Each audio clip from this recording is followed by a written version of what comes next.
भूमिका असणार इथून पुढे? हा हल्ला अमानवीय आणि अतिशय क्रूर आहे. महाराष्ट्राला आणि मानवतेला काळिंबा फासणारा हल्ला आहे. आमच्या जनाबाई चंदाबाई मोठे या आईला एवढा जोरात घाव घातलाय की त्यांच्या डोळ्याच्या बाजूला पूर्ण फ्रॅक्चर झालंय. बोलता सुद्धा येत नाही, तोंड सुद्धा उघडता येत नाही. 4 दिवस रक्ताच्या उलट्या होत होत्या आणि अशा स्थितीमध्ये बारामतीच्या या हॉस्पिटलमध्ये आजही त्या जीवन मरणाशी संघर्ष करतायत. हा हल्ला भ्याड हल्ला होता. हा हल्ला अतिशय अमानवीय हल्ला होता आणि त्या हल्ल्याचा मी निषेध करतोय. परंतु समग्र महाराष्ट्रामध्ये मेंढपाळ बांधवांचं अस्तित्व धोक्यात आलेलं आहे. गंगाखेडला सुद्धा मोठा दरोडा झाला, तिथं सुद्धा मेंढपाळावरून हल्ला झाला आणि हा सुद्धा हल्ला त्याच धर्तीवरती झालेला आहे. आता या हल्ल्याचे जे हल्लेखोर आहेत त्यांचा उद्देश काय याची सखोल चौकशी झाली पाहिजे. ते कुणाच्या अँगलने आले होते, कसे आले होते, त्यांनी हल्ला का केला, बेकसूर मेंढपाळांना त्यांनी मारहाण का केली, याची सखोल चौकशी झाली पाहिजे. कारण या घटनेत त्यांच्या शेतीच नव्हती असं समजतंय. जे काही 8 आरोपी आहेत त्यांची शेती नाहीये. त्यांची शेती नाही तरी सुद्धा तिथं कुणी आमचं कोकरू गेलेलं नाही. तो हल्ला केला कशासाठी हा सगळ्यात मोठा प्रश्न आहे. त्याच्यामुळे सुनियोजित कट करून मला जे दिसतंय ते आमच्या मोठ्या आईचं अल्पवयीन मुलगी होती, तिच्यावर सुद्धा हल्ला केलाय. त्यांचा मुलगा होता, त्यांच्यावर हल्ला केलाय. कुठंतरी सुनियोजित कट करून करमाळ्यात त्या दिवशी मेंढपाळांचं हत्याकांड घडवायचं होतं का हा सुद्धा प्रश्न या ठिकाणी निर्माण झालाय. आणि या हत्याकांडाच्या आडून महाराष्ट्रात काय अस्थिरता निर्माण करायची होती का हा सुद्धा प्रश्न या ठिकाणी निर्माण झालेला आहे. आणि म्हणून कुणीतरी याच्या मागं मास्टर माइंड आहे का याची सुद्धा चौकशी राज्य सरकारने केली पाहिजे. या सगळ्या आरोपीवरती मोका अंतर्गत कारवाई झाली पाहिजे. तात्काळ त्यांच्यावर मोक्याची तरतूद लागली पाहिजे. कारण त्यांनी अल्पवयीन मुलीला सुद्धा सोडलं नाही. त्या मुलीला सुद्धा त्या ठिकाणी त्यांनी भाषा वापरली की केळाच्या शेतीत वडा, म्हणजे त्यांना बलात्कार सुद्धा करायचा होता का आमच्या लेकीवर, हा प्रश्न सुद्धा या ठिकाणी निर्माण होतो. त्याच्यामुळे या घटनेकडं अतिशय संवेदनशीलतेने गृहमंत्र्यांनी बघावं. दुर्दैव वाटतंय की घटना होऊन एवढे दिवस झाले तरी राज्याचे गृहमंत्री या पीडित कुटुंबाला भेटायला आले नाही. राज्याच्या गृहमंत्र्यांनी महाराष्ट्रात होत असलेल्या मेंढपाळ बांधवावरील हल्ल्या संदर्भात कधी अधिवेशनात भूमिका मांडली नाही. आणि भटकंती करणाऱ्या आमच्या मेंढपाळ बांधवांना असुरक्षित जीवन जगावं लागतंय. त्यांना स्थिर उद्योग दिला जात नाही. आमच्या महाराष्ट्रामध्ये गोशाळेला 2-2, 5-5 कोटी अनुदान दिलं जातं, पण आमची भटकंती थांबवण्यासाठी आम्हाला उद्योगाचा दर्जा दिला जात नाही. आम्ही मेक इन इंडियात येत नाहीत, आम्ही मेड इन इंडियात येत नाहीत. आम्हाला सुद्धा उद्योगाचा, इंडस्ट्रीचा दर्जा द्यावा, जमीन द्यावा, आमची भटकंती थांबवावी, करोडो रुपये अनुदान द्यावं. अशा प्रमाणे भटकंतीमध्ये आमचा जीव जाणार आहे, त्याच्या पलीकडे काही होणार नाही. कारण महाराष्ट्रात आता मेंढपाळ आणि भटकंती करणारे छोटे मोठ्या ज्या जाती आहेत त्या सुरक्षित राहिलेल्या नाहीत. धुळेला सुद्धा आपण बघितलं असेल, सामूहिक मॉब लिंचिंग झालं. त्याच धर्तीवरती करमाळ्याला मेंढपाळ बांधवांचं मॉब लिंचिंग झालेलं आहे. आणि निशस्त्र असलेल्या आमच्या बांधवावरती, आया बहिणीवरती जीव घेणा हल्ला करून त्यांचा असणारं नागवण्याचा किंवा त्यांना संपवण्याच्या उद्देशाने हा क्रूर हल्ला करण्यात आलेला आहे. त्या सगळ्यांवरती मोका लागला पाहिजे. पीडित कुटुंबाला तात्काळ न्याय मिळाला पाहिजे. उच्च दर्जाचा त्या ठिकाणी त्यांचा इलाज झाला पाहिजे. आणि या कुटुंबातील एका सदस्याला, त्यांच्या कुटुंबातील जे सदस्य त्यांना शासकीय नोकरी मिळाली पाहिजे. आणि त्यांची जी काही नुकसान भरपाई आहे ती सुद्धा त्या ठिकाणी भरून दिली पाहिजे. अद्यापपर्यंत दुर्दैव वाटतं की आमच्याकडे मुख्यमंत्री सहाय्यता योजना आहे, तात्काळ त्या ठिकाणी मदतीची अनेक स्रोत आहेत, 1 रुपयाही सरकारने मदत केलेली नाही, त्याची घोषणाही केली नाही, त्याची दखलही घेतलेली नाही आणि साधी एक पोस्ट सुद्धा केलेली नाही. याच्यापेक्षा दुर्दैव असू शकत नाही. म्हणून मी इशारा देतोय, जर मेंढपाळ बांधवांना या महाराष्ट्रात कुणी जर एकटं समजत असेल तर त्या कुणालाही आम्ही सोडणार नाहीत. या प्रकरणातल्या आरोपीवर जर कठोर कारवाई झाली नाही तर राज्यभर मेंढपाळ बांधवाला घेऊन आंदोलन केल्याशिवाय आम्ही शांत बसणार नाहीत. ही पहिली घटना नाही. राज्यात अनेक ठिकाणी मेंढपाळ बांधवावरती हल्ले झालेत.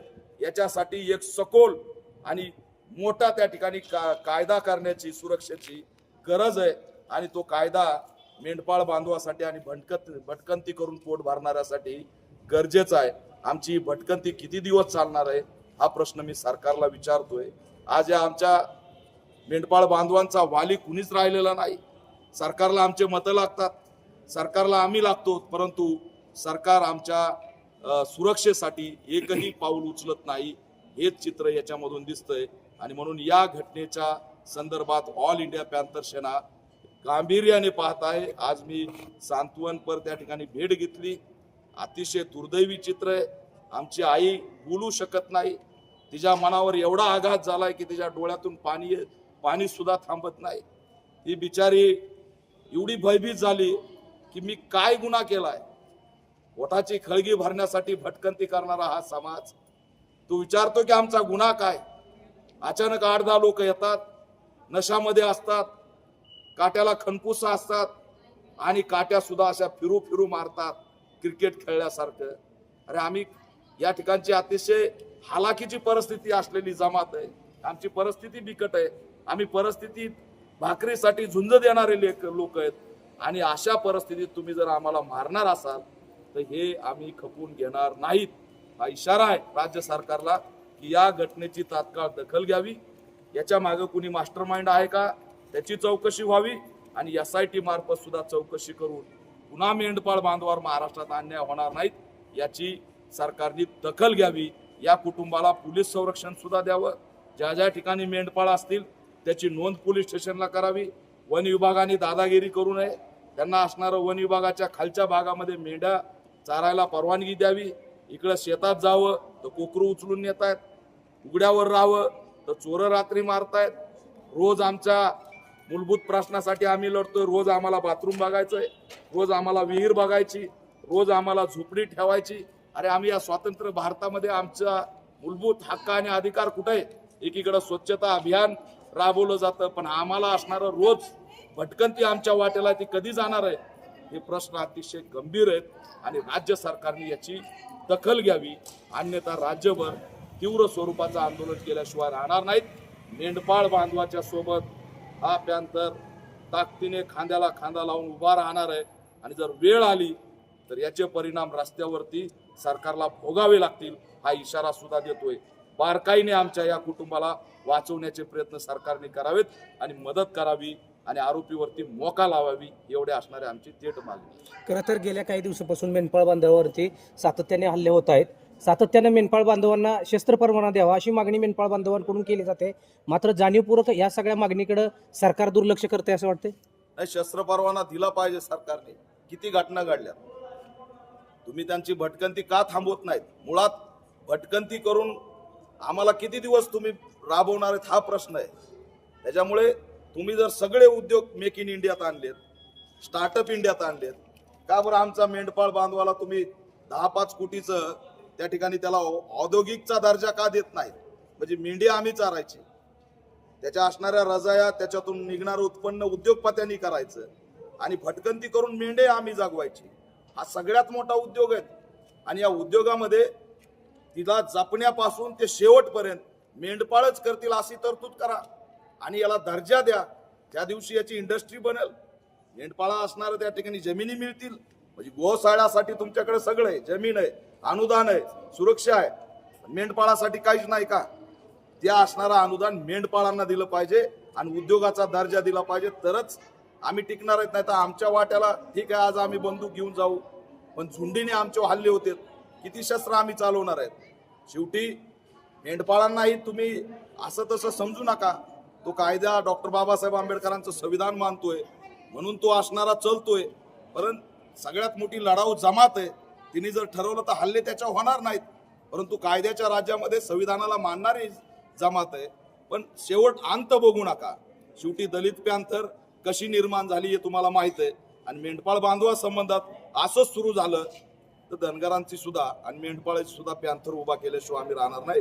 मग आम्हाला आमचा न्याय करायला या ठिकाणी आम्ही मोकळे झालो, हा इशारा या ठिकाणी देतो. वाढते हल्ले हे खरं तर गृहमंत्र्यांचं अपयश नाही का? कारण या कुटुंबाकडे अद्याप शासनाने कुठली मदत दिली नाही, शासनानं कुठली दखल घेतली नाही. मग हे खरं तर गृहमंत्र्यांचं अपयश आहे असं वाटतंय 100% तुम्हाला? गृहमंत्र्याचा अपयश आहे. त्यांनी नैतिक जबाबदारी घेऊन राजीनामा दिला पाहिजे.